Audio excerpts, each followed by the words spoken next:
Finally, for some real, tangible news to share. Hello, this is yours truly, Clarissa, on a beautiful Sunday morning, the 4th of June, 2023. Yesterday, I've learned of the passing of our dear pastor, Pastor Ralph LaRosa.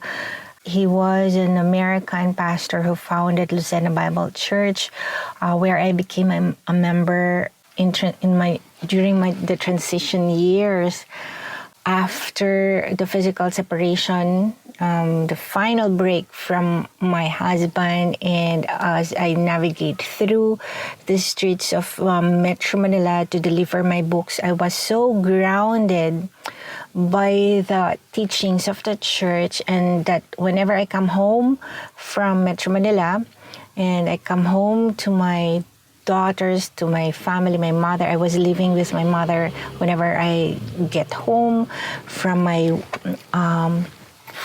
business duties in Metro Manila, I would always go back to the church, and I am, looking back what Pastor Ralph LaRosa had painstakingly charted when it comes to the lessons that we had every Sunday. They were so priceless. They allowed me to navigate and to go through the most difficult parts of my life. So to teachers Cindy and to Natalie and Brian, and to your family, to the whole family of Pastor Ralph LaRosa, my deepest condolences, and that my feelings of sadness is just alleviated by his constant words that he said, the prospect of dying,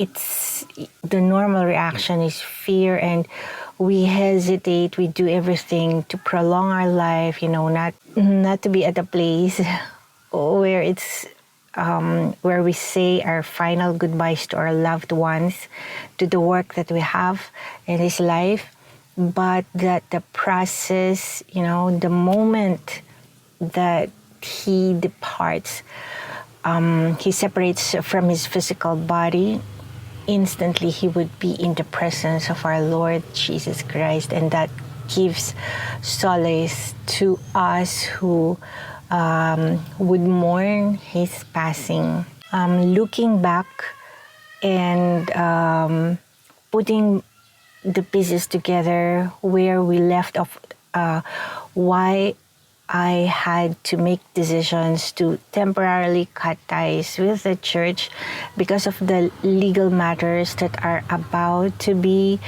sorted out, even though it may not be done as openly and publicly as some similar cases have been pursued. Still, it will involve a greater number of people than how it is right now. So amidst the sounds coming from a Sunday morning ordinary, normal house, I would like to convey a shared loss and grief together with my friends in Lucena Bible Church, Marvin Llamas, Mr. Marvin Llamas, and Grace, with whom I am expected to meet and speak with. Many things actually will be laid to rest officially on our official capacity, because Marvin is the clerk of court of the municipal trial court of Lucena City, and that as I represent my principals, the estate of my mother, the late Learning talaga, and as the eldest daughter of my father, Claro Y talaga Sr., I would be taking it from there and assuming my personality. And, the moment that I speak in a formal venue, to give my name and to state my circumstance, my civil status, and what is expected of me is to give an account of where I've been for the last years that are relevant to the legal case at hand. We will cross the Rubicon, and it's not an understatement, and it's not for a dramatic effect. And what's first for me will be an open discussion where I will also get to listen to the narration of the personal knowledge of other people about me. To be part of it, not just to listen, but to have the right to either agree or disagree with things that will be said about me. What's very contentious about the personal information that I have that previously I could not openly challenge would be, number one, my civil status. Number two, my source of income. Number three, every entry of my resume and curriculum vitae. Number four, the intellectual properties. And I can go on and on. And that it will all boil down to what can be said in a formal proceeding, and how I will respond to them. I have very few likers to my uploads, and likers in terms of my family and friends. I am speculating that either it is not of interest to them, or they do not want to be part of it, and that the uploads that I've been doing on my FB accounts and all my social media accounts, they have already achieved the most, the best that they can achieve, to be open to the scrutiny, and to register my preparedness to respond to any, if my personal information is offensive, then I would be, truly sorry, but that they are authenticated as soon as I get the seal of authenticity, and that, if a long proceeding would yield the official copy that I would be furnished in my name and in my correct personal information, circumstance, profession, then I would upload it. And if they do not even generate any kind of interest, then it becomes a matter of personal opinion, personal interest. But this time around, because they will be subject of either a pre-trial proceeding or subject of mediation, someone is bound to respond to them, and someone is bound to, some offices are bound to enforce the what the documents will entail. And I would be grateful for when that happens, that finally, the unresponded public documents I have uploaded on my FB accounts will have the proper appreciation offline in the real world, and that I would be able to share them and their implications and their direct effects. Finally, we can all move on. So even though there is not a formal updated financial statement, I have one when Talaga Information Business Consultancy was in operation. I had that. But in continuation, all the materials that I would need to update it all the recently validated assets that I could not put there because the CPA, the certified public accountant, had been very judicious, and he would not agree. And of course, I couldn't ask him to bloat it, to put assets that have not been confirmed or validated as existing, or if they exist, that they are mine. But because after the physical closure of the office, of the old office, I was able to continue with my consolidation work, that I am in possession of the beginnings, some papers that can be admissible to elicit adverse claimants, counter claimants, and that the venue will be set. I am more confident that I have the supporting papers for the financial statement, the trial balance, the income and expense statement. And the purpose of this trial balance sheet is to be able to validate all the documentary evidence of the indebtedness behind the making of the brand, the tangible presence, and the current registration, both in the Philippines as well as in the United States.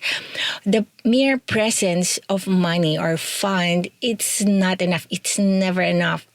One would have to show the sources, where it come from, where it came from actually, and the proof of that sources.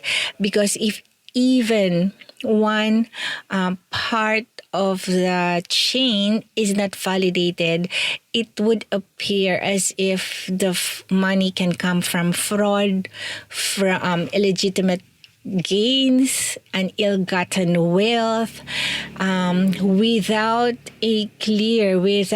clearing all the channels. So in all likelihood, some venues will include the jurisdiction where my friend Marvin Llamas, who is the clerk of court, it will be within the jurisdiction in Lucena City. The financial statements coming from me are not just any worthless sheets of paper, because I've been confirmed as one party of interest many times over. I'm about to meet with other parties who stand to gain in my losses and who stand to lose in my gains.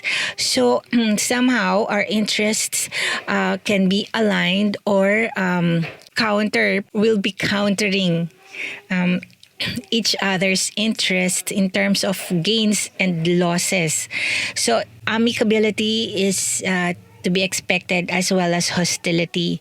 The equation speaks for itself. This is how, the local norms and traditions, how the setups are customs and traditions that come along with me, that I have to speak of, that I have to elaborate, which I will be bringing as the background and context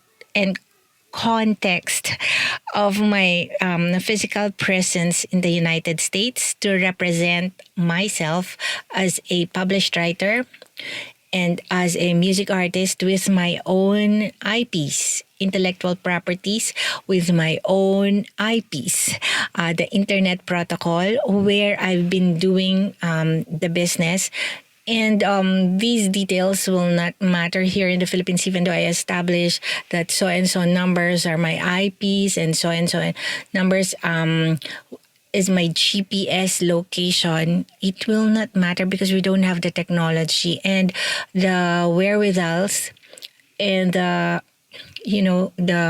corresponding laws to make them matter, for them to be established as elements of the legal concerns surrounding me, either because of my person, or because of my work, or because of the IPs of other artists, or the rights of other entities.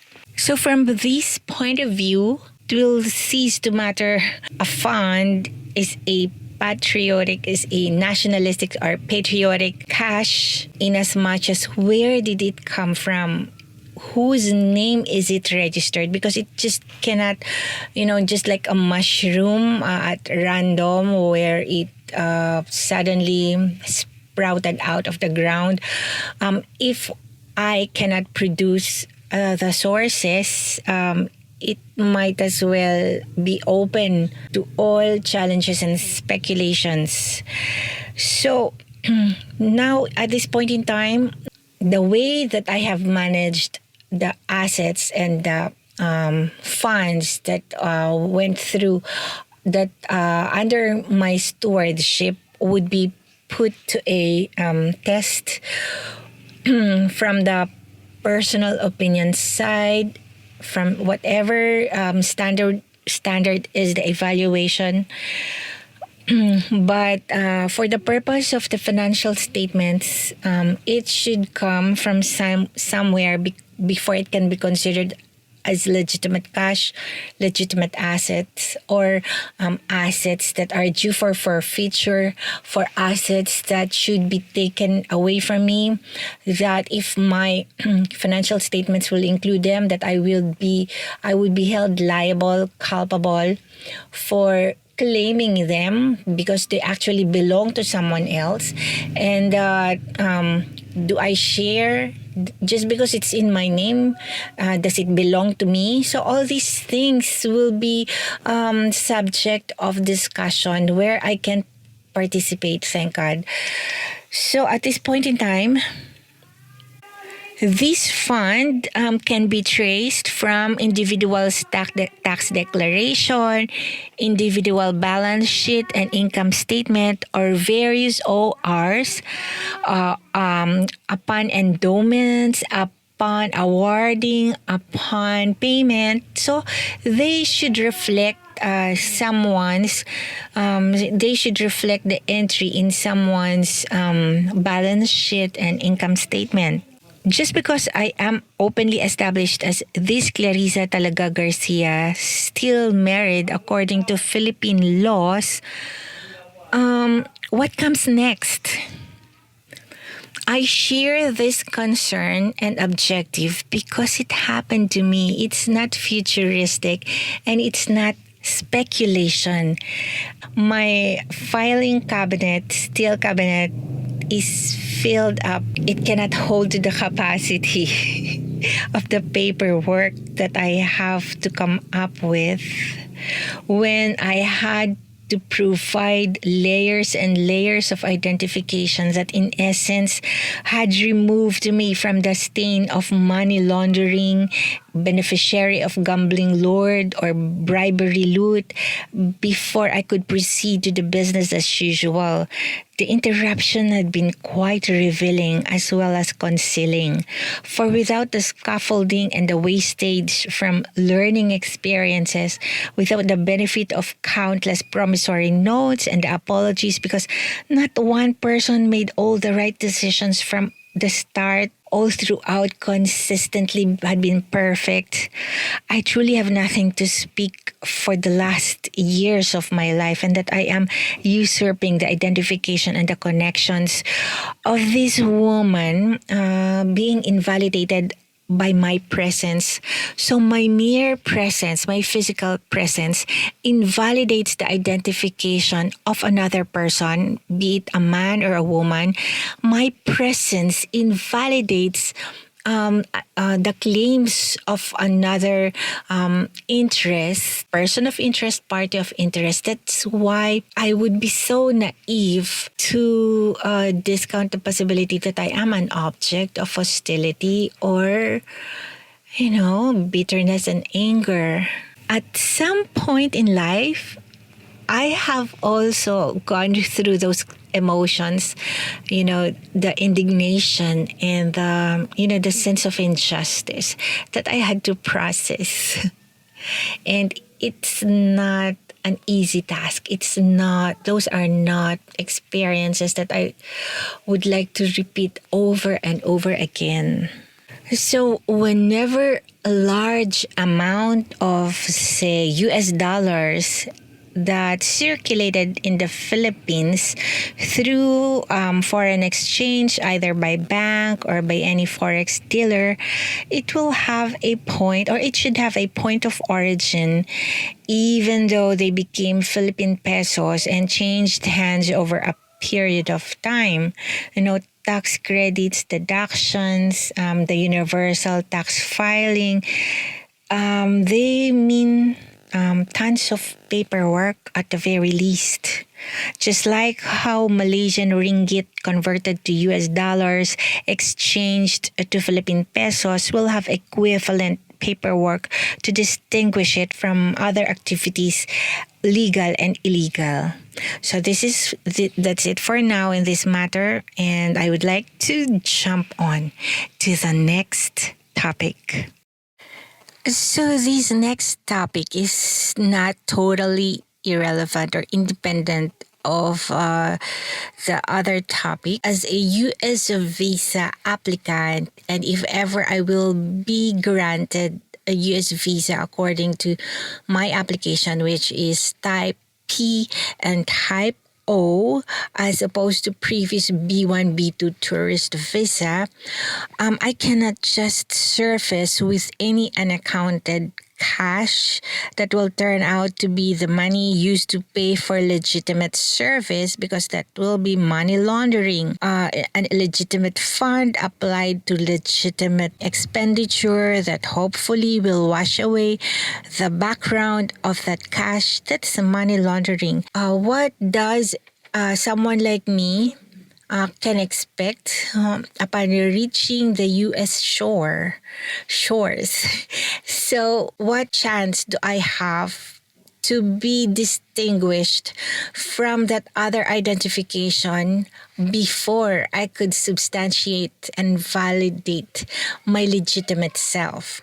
So upon examining the various systems of law that will matter to someone like me in the US, actually not exhaustive because I don't have the means, I'm not a lawyer, I realized that the federal government of the United States of America, as well as the respective states composing the whole country, have to come up with practical laws that will face up to its well-earned moniker as the melting pot.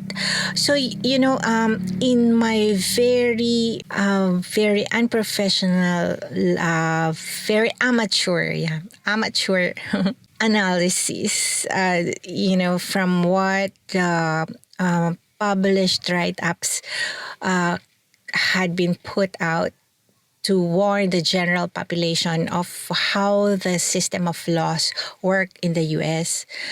That's what I gathered. The system of U.S. laws could either make provisions or deny the facts of America's existence. The diversity of the background of people coming and staying in any of the U.S. territories from the age of the pioneers up to the present will bring in various customs and traditions to interact with each other.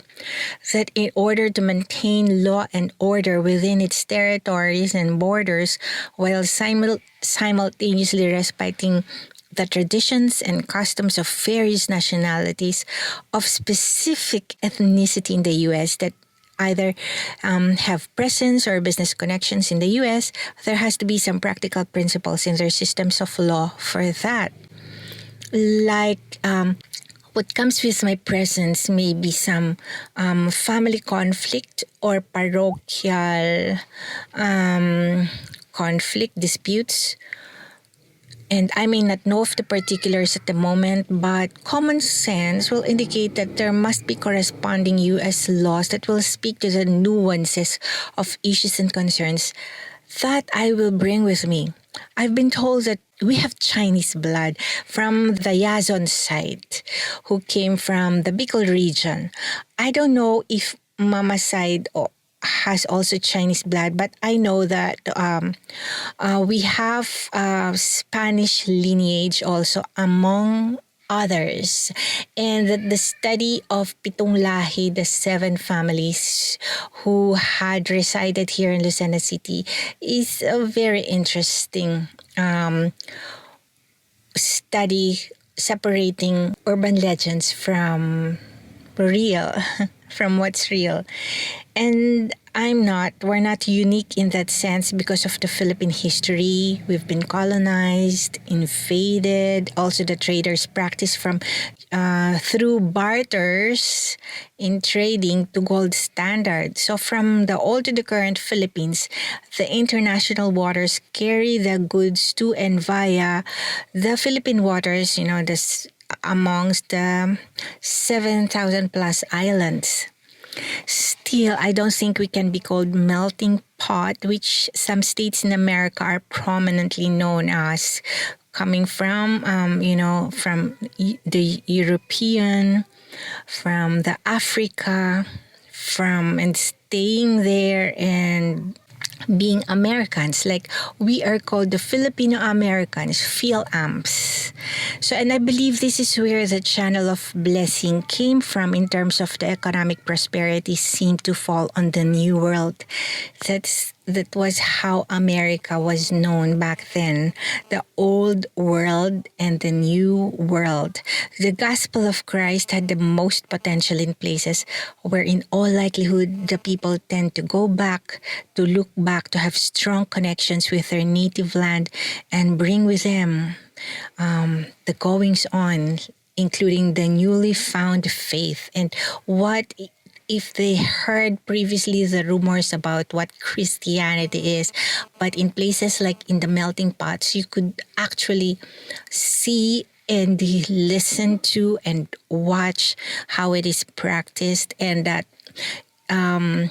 because the migrants would want to share their new experiences back to their families and loved ones, and then the families in their native land will also share with their neighbors, with the rest of the family, the news about the migrants' relatives or friends, diba? So news got around, so it was fast. The evangelism was fast, that in places where people have been allowed to interact amongst with each other, among part of the intellectual awakenings, does it make sense?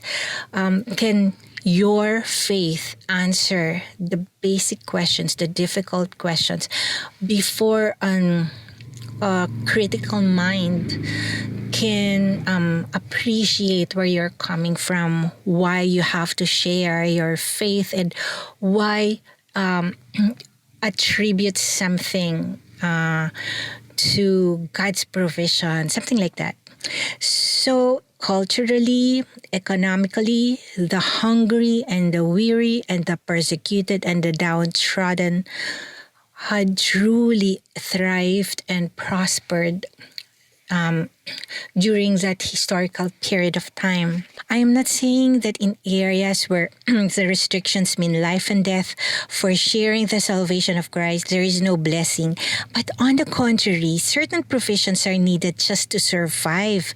Provisions and circumstances go together. But, funny, during the dinner table discussion, Lee asked me, what if we come back to that point in our life where we were so economically hard up. We were so hard up in terms of cash, in terms of fluidity. Aren't you afraid? Something like that, diba?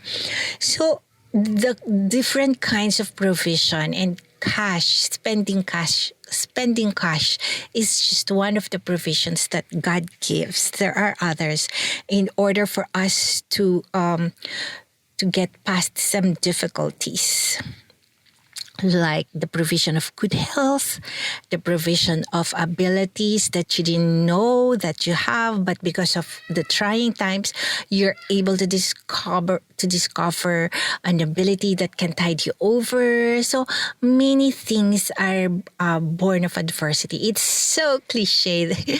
I know, because even I, not one of us, will choose to forfeit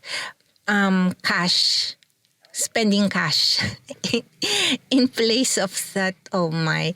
But I'm just being honest. But when it's not a matter of choice, but a matter of choosing the lesser evil in a manner of speech, in choosing the least difficult thing, and that spending cash is not one of the choices available to us at that point in time. We get to appreciate other gifts and other provisions that would not have been appreciated if there's cash as part of the equation.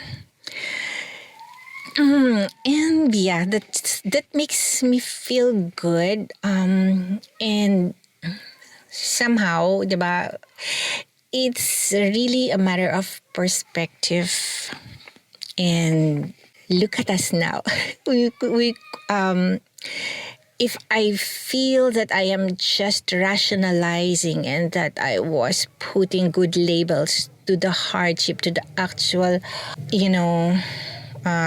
without cursing, those times, in the final analysis, I would not, somehow I could change, I could tweak, but basically I would have to trust that what we went through allowed us to be the people we are now. But going back, do you also notice what I've noticed? How freedom for freedom's sake is not yielding the same result? Take, for instance, in this AI generation, why the need for ISO registration and certification when it was not needed in the past? This is one of the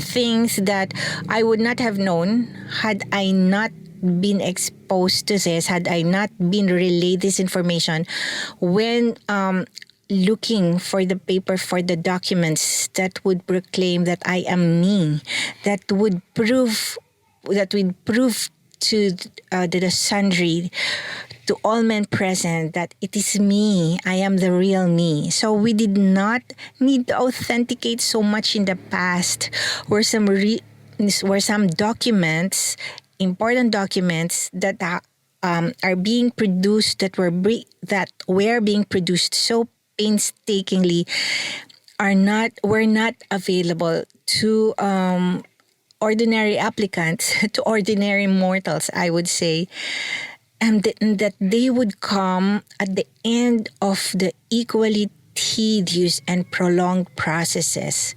The upside then was that those documents can be relied upon and has a face value like the currency as legal tender, that the mere presence, your physical person bringing it to the office will somehow, the tangible difference before the document and after you've hand submitted the document is a world of difference. Those days are somehow gone. So did our world change that much, where ISO can offer solution to the modern scourge? Yes, the world had changed. And yes, we need to still look up to some sources of stability and standard, or else we're in pandemonium. Freedom to not register and to apply for a certification means no compliance, no requirements, being laws and systems to oneself, and not having to recognize the standard imposed by others, such as the ISO. But in exchange, where will you be? You will be in limbo. I know, because I was in limbo. Why the need to adhere to some sort of standard? The New World Order did not do away with, why there are standards and restrictions. It just changed form and substance. Same thing with some givens in this life. The world changed, but the same equation remains. They just change or transformed in different sizes and shapes, provisions and circumstances. Has the modern times do away with the biological givens? like the hormones for the females and the hormones for the males, like the artery and the veins and the various organs, have they interchanged in their functions in some places where whereas in some places it stayed that way, and in some places they've been given new labels, new designations. And so what will happen? Should we come to that period? Should we go back and regress to that period in history when our school curriculum was spent on bridging the equivalent of metric system? Back to English system, to individual to regional system, to somehow, I am amazed and thrilled to see abacus users, diba? But what about those like me who cannot use abacus? So good for them, they can understand among themselves. The abacus users can understand each other. But for me, diba, somehow it will pose a difficulty, especially in diplomacy. So in recognition to every thought that comes to the mind of the tortured in spirits over the things like night and day routine we have known the world to have, the night and day routine, like how many hours of the day, and for the seasons where the night is prolonged over the days. Somehow, though they may change, though they may include some elements of truth in the climate change, but the general flow of life as we know it, like from kindergarten, what are the various how's the weather, about the days, what do you do during nighttime, and in the morning, what do you do? So we are taught those things when we were in nursery and kindergarten. So the nursery of the Western kids will somehow be different from the kindergarten of other regions of the earth, diba? So it's going to be somehow disastrous. We have to adapt to various systems, and that can the advancement as we know it will be dedicated to disputes and